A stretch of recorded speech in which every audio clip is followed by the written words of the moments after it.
David Ben-Gurion speaking in Jerusalem. Good evening. This is Unu in Hong Kong. Now, here is Edward R. Murrow. Good evening. Tonight's Small World unites two statesmen and scholars who are also old friends. From Jerusalem, Prime Minister David Ben-Gurion. And from Burma, we are picking him up from Hong Kong, former Prime Minister Unu of Burma. Prime Minister Ben-Gurion, there's an open circuit to Hong Kong, if you would like to say shalom. Shalom, Mr. Unu. Shalom, Mr. Ben-Gurion. Oh, you hear me? Yes. How are you? Yes, thank you. I'm quite well. How's your wife? Is she with you? Oh, thank you very much. She's fine, too. How is Mrs. Ben-Gurion? Oh, fine. Thanks. She remembers you. We all remember you. Mr. Prime Minister, I visited your country in 1955. I remember still that I was taken to a site which your government proposed to turn into a garden. At that time, it was... What? At that time, the government proposed to turn it into a garden. It was only full of rocks. No, not even art. They promised that if I come back again to Israel after 3 years, it will be turned into a garden. Has it been turned into a garden? Well, not as fully as I expected.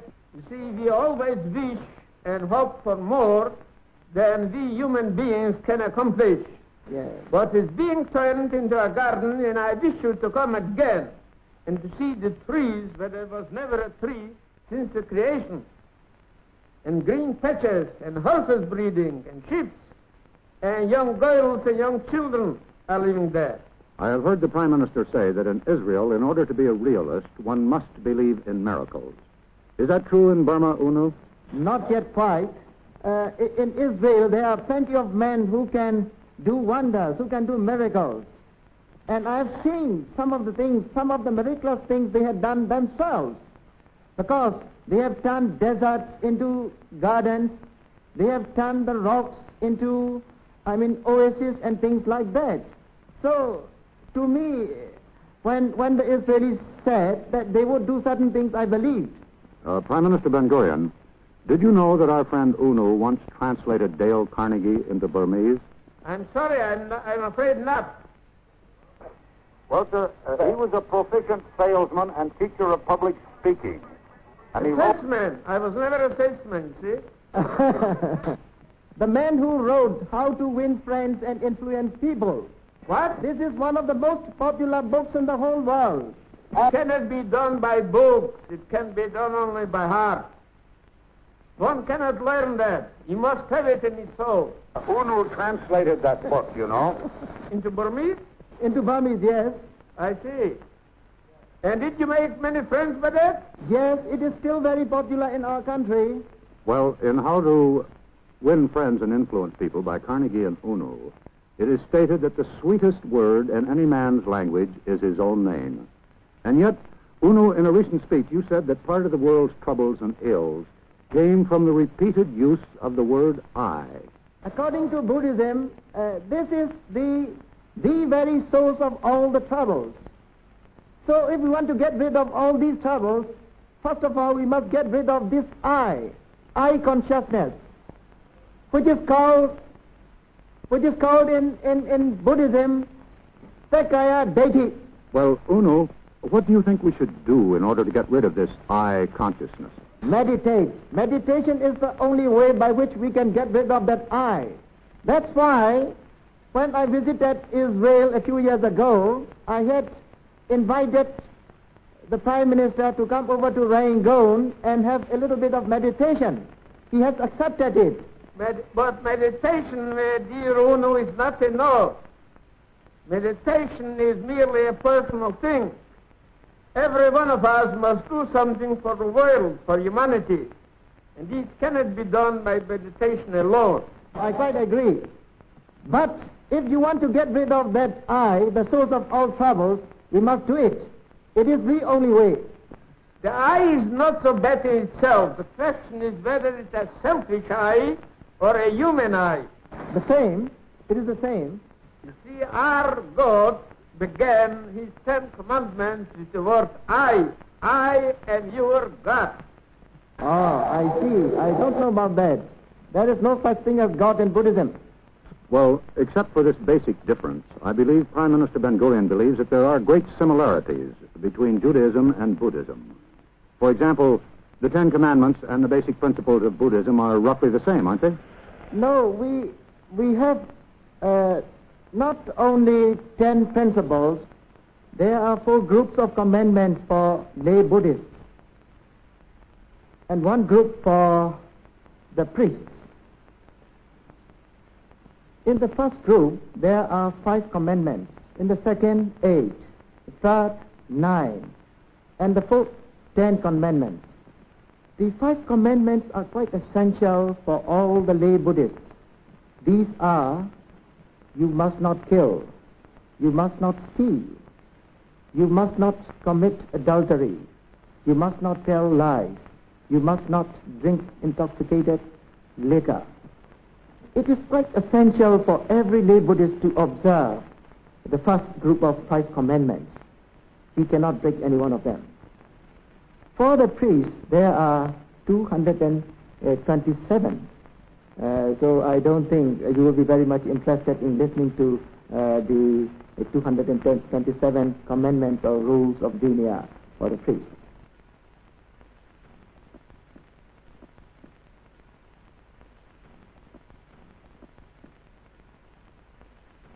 Prime Minister Ben-Gurion, you spoke at length about Judaism and Buddhism, and you pointed out the similarities between the two. But I have the feeling that UNU does not entirely agree with you. It is similar and different. It's similar in that respect that Buddhism wants people to live in peace, love each other, help each other, and to draw away hatred. Yes. The best saying of the Buddha, as far as I know, in the Dhammapada, where he says that enmity doesn't cease by enmity, Yes. Yes. only by love. And this is almost the same what he said in our Torah, that you should love your fellow men like yourself. That's the similarity. But there is also a difference. There is a great deal of pessimism in Buddhism. The Buddha said that life is suffering and misery and pain and sorrow. While it is true that there is misery and suffering in life, but we believe there is also joy and creativeness in life, and not merely misery. That's the difference. Buddhism is not pessimistic, it is optimistic. We put special emphasis not on suffering, but getting out of the suffering. That is that is the thing on which we put special emphasis. Well, gentlemen, there are certain similarities in your careers, at least to the extent that both of you, at the height of your political power, voluntarily stepped down. Ben-Gurion to go to the desert and raise sheep, and UNU to go to a monastery and contemplate. How could you afford to do that, and how could your countries afford to let you do it? I did step out in 1956. You can say it is mainly for contemplation.